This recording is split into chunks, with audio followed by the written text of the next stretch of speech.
Ooh. I'm just kidding. It's still a couple of days from Halloween. But what it reminded me of was the fact that Halloween's a pretty popular holiday. And I read some research once that the reason for that is because it's the one day of the year that you can pretend to be anyone else that you want to be. You don't have to be you. You can be more outgoing or you can be more shy. You can be more of a rebel or you can be more of a rule follower. As long as there's a costume or mask or makeup, you can become whoever you want to be.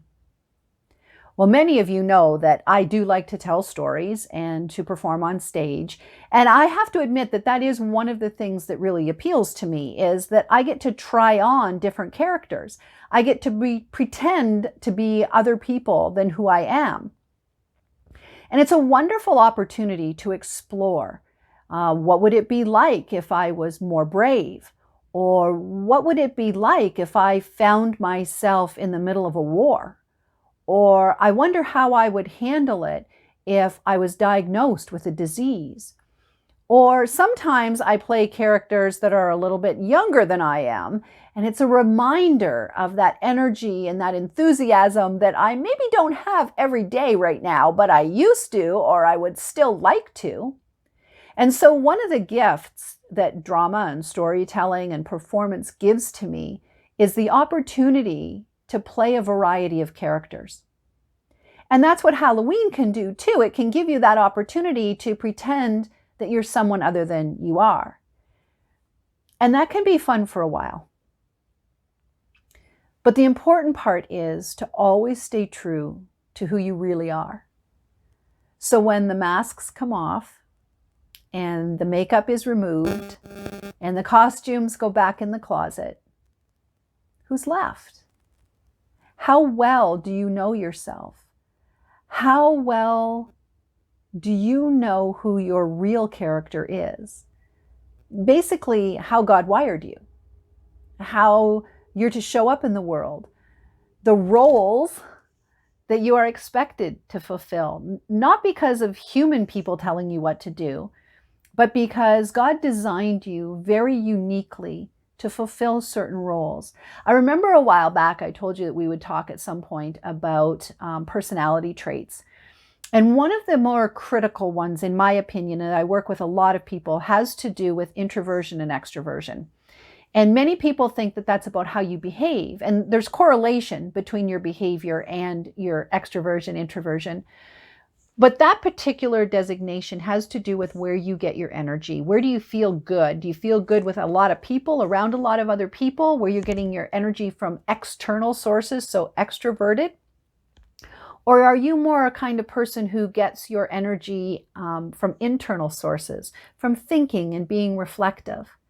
And depending on where you get that energy from, whether it's from other people or from inside yourself, it affects the way that you interact with people. So an extrovert may have a greater tendency to speak and talk while they're thinking, which can lead to some problems sometimes, but mostly it's good because you always know what an extrovert is thinking.